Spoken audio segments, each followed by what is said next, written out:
Bueno, hoy empezamos con la unidad 1. Arrancamos con el prólogo de Monteleone de 200 años de poesía argentina. Fíjense lo que es esta antología. Es una antología físicamente pesada, una antología gruesa. Una antología que se pretende representativa de la poesía argentina del siglo XIX y siglo XX, ¿no? Por eso también esta idea de que va a contener varios textos. Ahora, yo decía cuando hacía la presentación del programa, me interesaba la idea de la antología como un acto crítico, en el sentido de que nosotros podemos analizar cómo está hecho el corte, el recorte, ¿no? Sobre todo esta idea también que podemos retomar con Eagleton, de que toda antología encierra o presupone determinada noción de valor que está ideológicamente condicionada y que hace que determinado cuerpo de textos se recorten como relevantes para ser incluidos en este listado fijo y que otro cuerpo de textos no, evidentemente, ¿no? Entonces esta en algún punto, porque por momentos hay determinada arbitrariedad para recortar lo que entra y lo que queda fuera, puede ser pensado como un acto crítico en principio. Tiene que ver con la conformación de un corpus. Lo que ustedes van a hacer, yo les decía, cuando hagan una tesina o una tesis, es justamente esto, de un cuerpo mayor, recortar y trabajar sobre un corpus. El corpus se constituye cuando ustedes hacen ese recorte, ¿no? Que va a seguir una lógica. Todo recorte de una serie de textos que siguen determinada lógica se constituye en corpus, ¿verdad? Digo, como cuestión metodológica.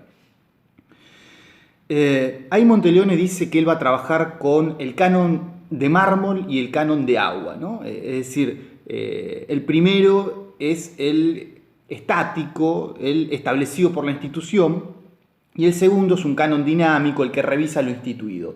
En este sentido vamos a ver en la antología total que hay una serie muy dispar de autores y autoras, desde aquellos consagrados y que sería imposible dejar afuera en una antología de 200 años de poesía argentina, pero también algunos autores que son mucho menos conocidos y que en parte ahí está el valor del acto crítico Monteleone, ¿no? Incorporar una serie de textos que uno los lee por primera vez directamente y que podrían ser considerados como autores menores.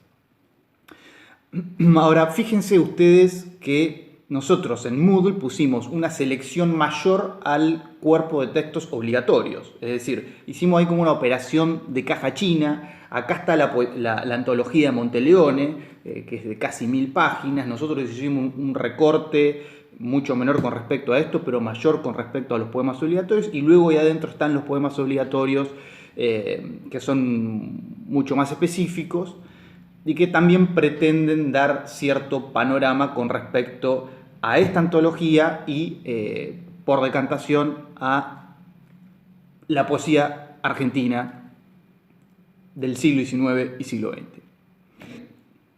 Monteleone presenta distintas claves para acceder a esta antología. Vamos a presentarla muy esquemáticamente. Acá no hay grandes complicaciones. Yo les decía, el programa va a tener distintas zonas, algunas un poco más densas, algunas un poco más escolares. Esto que tiene que ver con poesía es prácticamente un panorama que no reviste demasiadas complicaciones. Ahora, las distintas claves que presenta Monteleone sirven también para recortar algunos problemas que se pueden transformar en problemas recurrentes para leer la poesía argentina. Entonces, él empieza hablando de la clave espacial. Dice que en la antología esta de 1000 páginas están representadas toda la geografía argentina, todos los paisajes a partir de distintos poetas. Y a nosotros nos interesa sobre todo dos grandes focos, ¿no? Lo que tiene que ver con el desierto, y ahí vamos a tener a toda la gauchesca, y por contraposición determinada poesía urbana que surge especialmente a principios del siglo XX, y que entonces conforman estos dos grandes polos, el desierto, el campo por un lado, y la ciudad, la metrópolis por el otro. En el medio ponemos a Juan L. Ortiz, porque es un poeta que nos resulta muy interesante y que viene a incorporar. Juan L. está en la antología mayor que hacemos nosotros, no en la poesía obligatoria, pero que viene a representar al río, ahí de Entre Ríos, como para salir un poco de esta cuestión tan dicotómica del campo y la ciudad.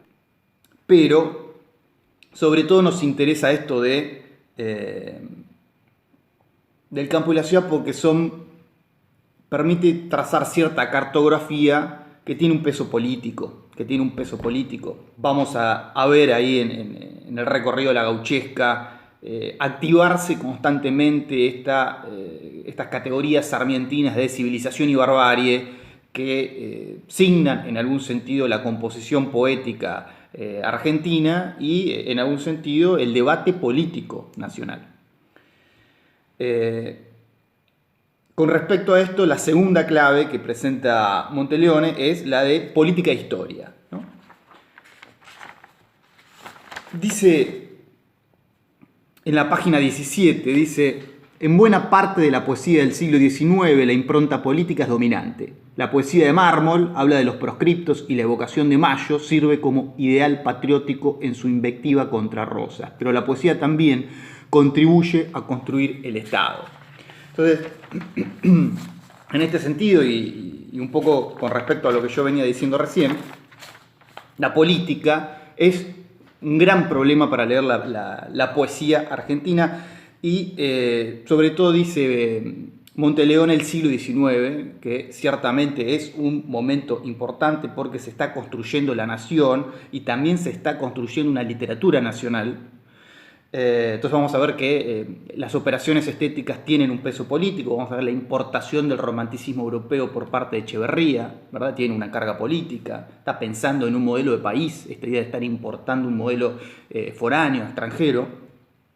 Entonces, decía, siglo XIX, nosotros ahí tenemos un recorte, tenemos a Hernández, tenemos a Escazú y a Echeverría, pero también el siglo XX tiene una carga política, y ahí tenemos a Leónidas Lamborghini, que recorta la década del 40 y del 50 como objeto para su poesía, está pensando ahí algunas representaciones del peronismo clásico, y Perlonger, por ejemplo, que va a trabajar la década del 70 en clave poética. Y a mí Lamborghini y Perlonger me interesan especialmente porque al tiempo que tematizan la política en un sentido estricto, también permiten pensar en una política estética, ¿no? Son poéticas muy disruptivas que están haciendo al interior del campo literario una operación que es muy visible. Pienso en el corte de verso tan radical de ambos, pienso en la sobresaturación de recursos estilísticos de Perlonger, recuperando algunos elementos del barroco, pero acoplándolos con algunos elementos mucho más bajos que corresponderían a esa corriente literaria. Él habla del neobarroso, ¿no? Entonces pensar en términos de la política, de la historia, pero también de determinada política estética, también sirve para pensar también el siglo XIX, lo que decía yo con respecto a esta importación del romanticismo en Echeverría. Esto lo vamos a ver cuando entremos en cada poema. Tercera clave de lectura, el yo poético. Sería un problema para pensar el corpus. Tiene que ver con las diversas manifestaciones del sujeto imaginario. Ahí Monteleone dice en la página 21, dice: ver las diversas manifestaciones del sujeto imaginario es otro modo de recorrer la antología. ¿Quién habla en el poema? ¿No? Básicamente, esto de pensar el yo poético tiene que ver con eso, con ir recortando quién es el que habla en el poema e ir viendo el peso que tiene este elemento, ¿no?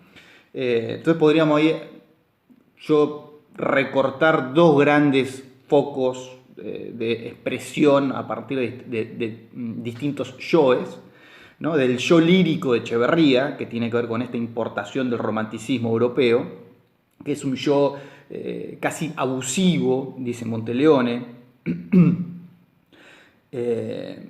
con mucha presencia. Él habla de Darío, él dice la efigie del yo, Darío, porque impacta en la composición argentina también. Lugones también con un yo hiperbólico, es decir, un yo exagerado. Y luego hay toda otra zona que lo que hace es negar el yo a partir sobre todo de Macedonio Fernández, y que nosotros lo vamos a ver sobre todo a partir de Oliverio Girondo, que es una expresión de la vanguardia del siglo XX, donde hay como una idea de dispositivo que excede a la enunciación del yo, ¿no? Eso lo vamos a ver ahí. Pero bueno, el yo poético aparece como un problema. La cuarta clave de lectura sería la autobiografía, o la clave autobiográfica. Básicamente tiene que ver con aquellos momentos de la poesía argentina donde existe una correlación entre poesía y vida, es decir, donde se confunde el autor y el sujeto del poema. Esa escisión que nosotros por lo general pensamos, acá no aparece. Muchos poemas de Borges, donde Borges habla como Borges, evidentemente, se constituye como un personaje literario. Siempre esta zona de poesía autobiográfica es una zona problemática. Hay que ver hasta dónde uno puede incorporar la clave de lectura autobiográfica al poema. Nosotros vamos a ver a Baldomero Fernández Moreno, que también él es el autor, es el principal personaje de sus poemas. La quinta clave de lectura es la oralidad. Este es un problema interesantísimo para trabajar, porque lo podemos trabajar desde el siglo XIX, desde el comienzo de la literatura argentina. Lo vamos a ver con la Refalosa de Ascasubi, ¿no? Cómo las hablas sociales son incorporadas a la literatura. Pero también el siglo XX y ese habla urbana que también es incorporado a partir de Baldomero y sobre todo de César Fernández Moreno en la década del 60, que es hijo de Baldomero, vamos a ver, es decir, el habla rural en la gauchesca, el habla urbana en determinada poesía urbana.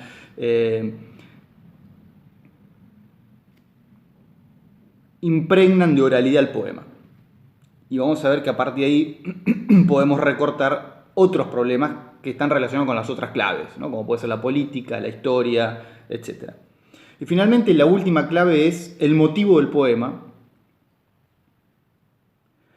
Básicamente esto tiene que ver con qué es lo que se recorta como poetizable.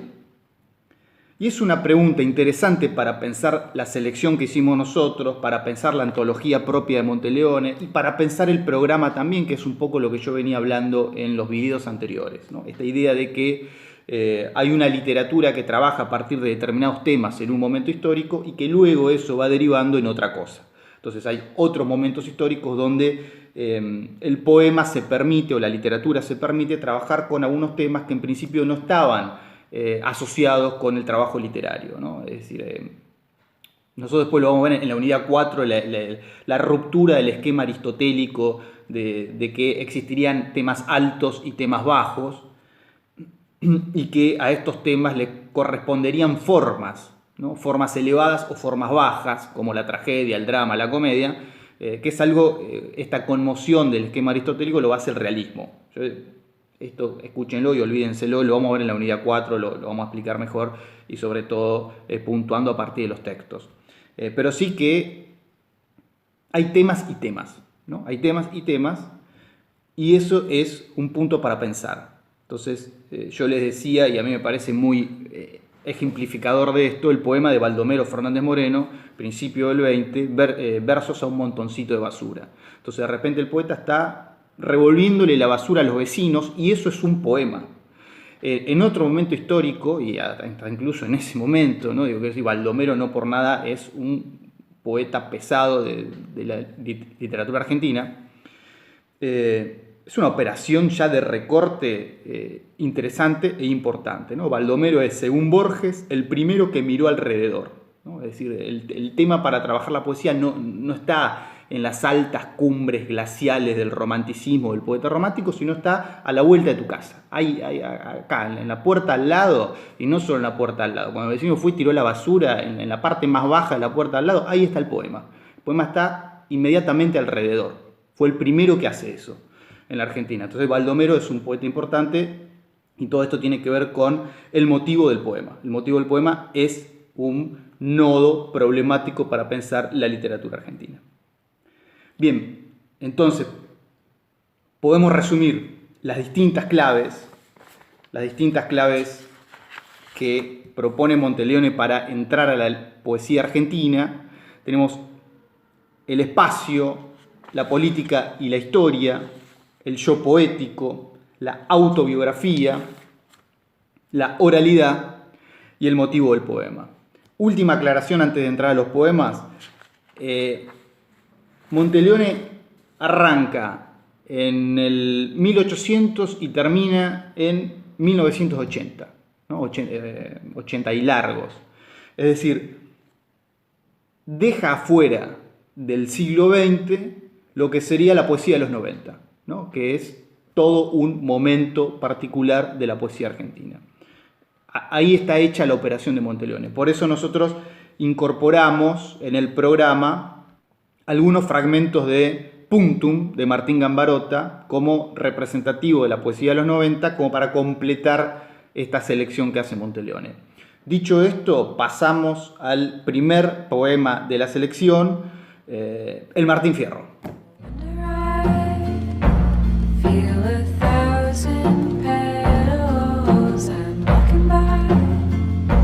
Chair